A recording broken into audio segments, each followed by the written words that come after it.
Hey, everybody! Welcome. And as you can see in the studio today, not across a Zoom room, but in studio is my amazing father in love. He's not just the father in law, he's the father in love. Robert Hinkle, I call him Dad, Bob, Grandpa Bob. He has many, many names. And I've got a couple of And grandkids you got some grandkids watching. watching live. So we are so excited to have you here today. And I had let my father-in-law know that I wanted to interview him for Purpose by Design because purpose doesn't just happen. Purpose is on purpose. We're here on purpose with a purpose, and it's by design, not by default. Look at that. Dad, you already have people giving hearts. They're watching. So you have people ready. So Well, I'm going to be quiet and just ask a few questions and let you learn from this man who has 92 years of wisdom in him. And he understands purpose and fate and destiny because he's lived it his entire life. So I got my notebook. Do you got yours? Because you're going to want to take notes. All right. Take it away, Bob. Tell us about your upbringing. What was life like? well, okay, I'll tell you about my early youth in Canada, North Dakota. And in 1929, it was a drought and a depression. And I lost my father at age 3. And I had 3 brothers, and there was no food stamps, no Social Security. So it wasn't pretty. But I had a loving mother, and really made the difference.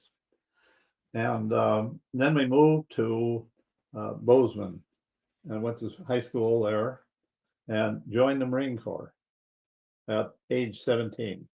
You joined the Marine Corps at age 17. And it was a exciting 2 years. Mm. I was a military policeman, and my first assignment was helping to guard 85 Japanese war criminals, top rank war criminals in Guam, and took them to the trials. And we also took them to life imprisonment on a ship by way of Philippines and China and Japan. So I saw all those places. Then I was a military policeman doing pretty exciting things, driving a patrol car, getting involved in arrests of smugglers. Oh, Just about got killed by a escaped convict. oh my Not gosh. not too far. Anyway, it was a pretty exciting deal, and um, then I came back to we came back, and I now live in Billings, and Billings, Montana. Billings, Montana, and I strongly believe, very strongly believe in fate, Mm. Yes, and what happened to my life, and kind of like an instant. What happens in one instant that can change your life? And absolutely. that, what do you call it? Well, I would say, a destiny moment, a purpose by design moment, right? Right. And setting that intention and being ready for what it is that is at hand and being ready. And you were ready. So you're going to talk to us about those moments, but you took action where other people might not have. Well, that's possible. I'm not the smartest person in the room, by the Oh, way. you are pretty smart. Uh, and but I may be more motivated than, Mhm. and so I guess it's a matter of you have this fated moment, and I'll give you some examples. Uh, I went to a college dance, and I saw this cute little girl over there, and I said to myself, I think I'll ask her for a dance. It was my wife. Oh my gosh. I spent 70 years with her because of that one moment. How many years did you spend with her? 69, really. 70 Yeah, years, 60, yeah, 70 years. yeah, Did and you hear that, everybody? All from a college dance, right. 70 years, And it could be that I would have chosen that person, right? and full life change. Yes, And I never had seen her before, so that's fate in my yes. mind. And another example, I worked at the Building Gazette in the advertising department, and the advertising manager uh, had a new account. It was a bakery chain. This came to town, and he could have given it to any one of the 10 ad salesmen, but he said, "Bob, why don't you take this account?" And from that, they uh, they tapped me to run their advertising, and they were part of a 50 chain bakery, which I became the advertising manager for all 50 for about 10 years, along with opening an ad agency in Helena, Montana. Had all kinds of great accounts like Montana Power Company, Yellowstone Park for 20 years, both of them, Montana Chevy dealers. And another example of fate uh, is I was flying back from Minneapolis on the plane, and I was given a seat assignment, and it turned out to be sitting next to the upcoming governor of Montana. And he was attorney general at the time. And he knew the guy that hired me. So he figured, well, if this guy thinks he's pretty good, he must be pretty good. So he gave me his campaign. And from that, I had all kinds of, he won. Yeah. Got all kinds of business from the state, including 12 years. I had the state of Montana travel account and others. And we followed it up. I was on a roll as far as getting people elected. And so for the next 10 years, uh, I was involved with elections for, including his, 3 governor campaigns, winning ones, 2 US Senate campaigns. I ran the advertising, and 4 congressional campaigns. And from that came in the 80s uh, ballot initiatives, and I won 9 of those. And when I say I won, I'm saying that I handled the advertising for it. But one of the most important ones, and I'm most proud of, is uh, the governor asked me to handle the advertising for the new Constitution. In 1972, the state of Montana voters said our 1889 Constitution is obsolete, and they voted to create a constitutional convention. And then I worked with them on a campaign to sell it to the people of Montana. And as it turned out, the money that was set aside for it was all taken away because it was controversial. It was state money, and I had to do it at no cost. I didn't charge for it, and I was able to get the radio and TV stations to advertise at no cost, and we won by 2,500 votes. Oh, wow. And I was given credit, humble me. I was given credit for being instrumental in the passage of the state constitution, and they're saying that if it hadn't been for what I did, we'd still have the 1889 Constitution. Oh my goodness. And you attribute all that back, just keep going back to having that seat assignment. Exactly right. But look at how all Other than those that, I mean, doors open. I could have sat there Right. across the aisle. But you sat where you were All of that, supposed to sit. It yeah. was supposed to happen that way. Isn't that something? And then you took the initiative in that situation to make something happen, or Yeah. to at least be in the place for something to happen. Okay, tell us more. Well, okay, I'm just hitting some important things, Yes. like instant, a fateful instant. Instant. About 1977, the building we were in, a 10,000 square foot office building that the bakery and ad agency was in, the option was up for to turn it over, the option for the bakery to buy it. And the bakery decided they didn't want to buy it, but they said, well, Bob, if you can convince the contractor, you could, you buy it. So I sat with the contractor, and it was a blink of an eye. He could have said, no, I think I'll keep it. It's pretty valuable. It's worth more than so forth. But I convinced them to sell it to me. And I made enough money out of that to set me up for the rest of my life. Mm, And now my son will, when I go away, will continue the benefit of that. of that. So that's another instant, And good example. yes, that is a good example. But I like how you said it was one of those instant things that happened, Yeah, but you also were present enough in the moment to realize you have an opportunity here in front of you and that you needed to be motivated. You well, said you're motivated and you are to give your best, to pour it out, and it turned in I your did favor. good that day. Yeah, I would say I so. did. And my wife and I were landlords for 23 years. Yeah. And then we sold it in 2000, the year 2000.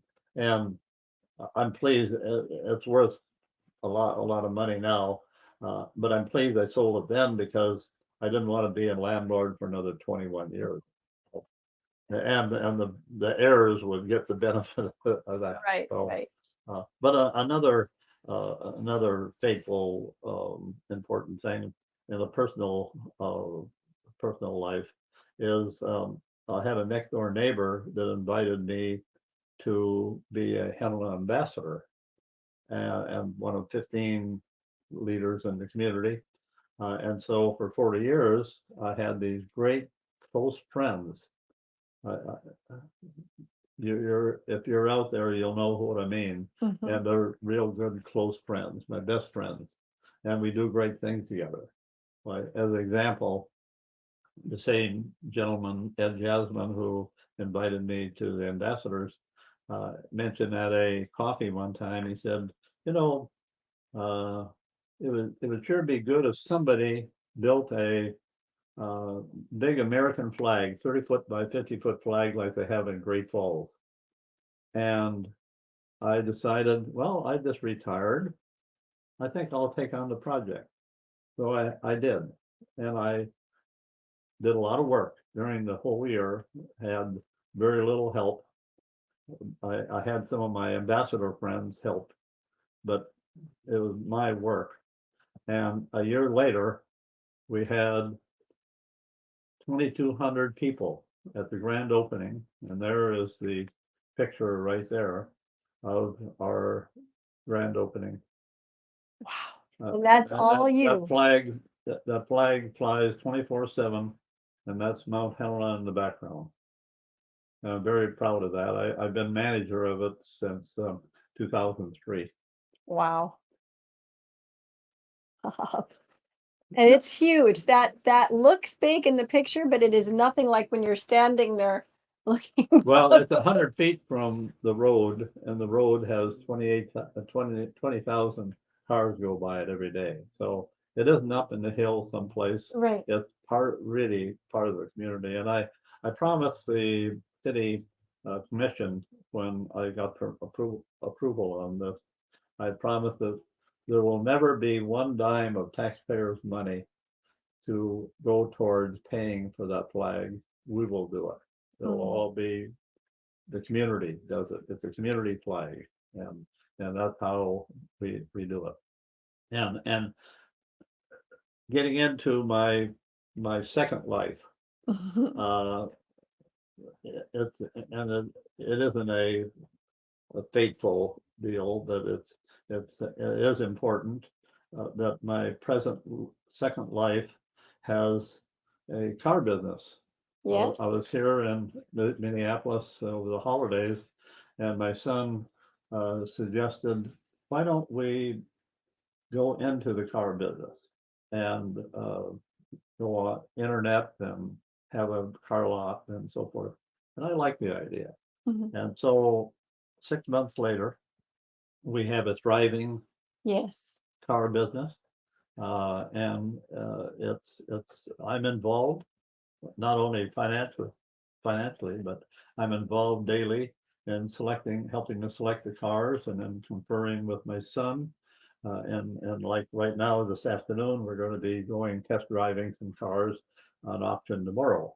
And we also buy cars, and I get involved with selecting cars from around the country. So anyway, that's 92 years old, gives me another purpose in life. It's exciting. It's a really exciting thing. Rather than I like to read, but I like doing this. I spend a few hours every day working with my son on the car business. That's amazing, Bob. And I know you have more to say, but I just want to interject here that you were such an example. Isn't he an example of you don't retire, you refire? Like you keep living your life with passion and chasing after your dreams and goals and remembering that it's just that one fateful as that's what my father-in-law loves that word, that one moment that just can change everything, right? Yeah. And then you act on it. And these guys, my husband and my father-in-law here, they just forward march on this car business.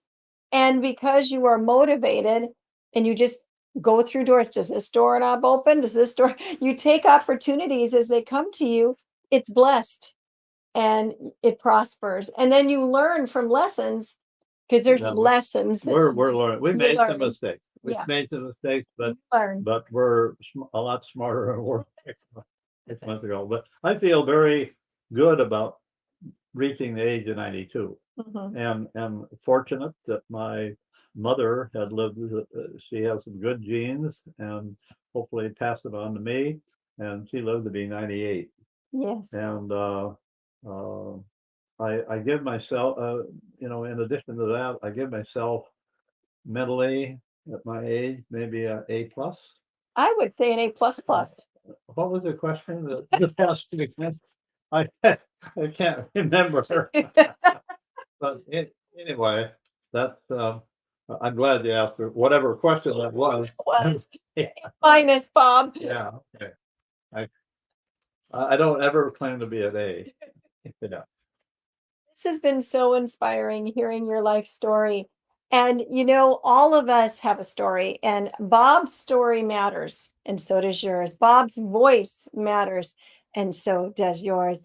Lives are waiting out there to hear from you. Lives all through his entire life. People have been waiting to hear from Bob. They've just shown up and here's a building, here's a contract, here's this, here's that. And you were willing to walk through those doors.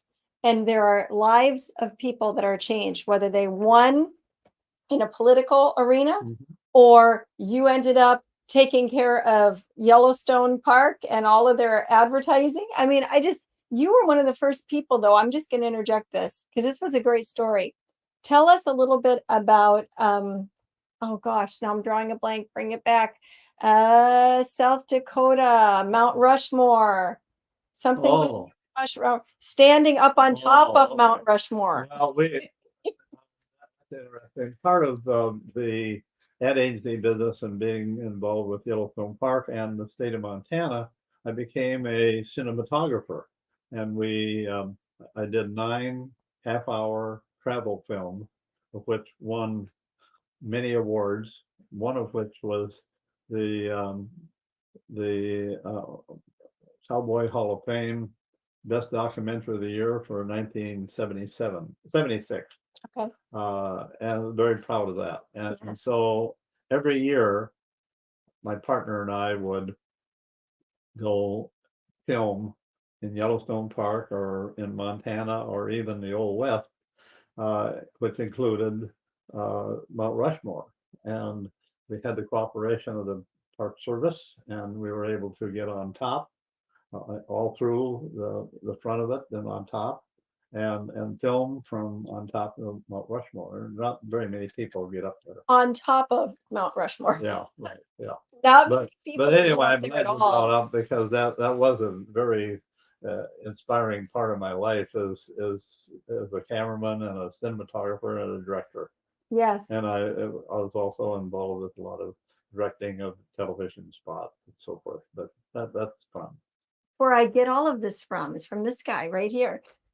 Well, I'm so happy to be with you today and have that question that I can't remember Yes. given. Yeah. This has been truly an honor. Thank you for sharing your life story with us today, Dad.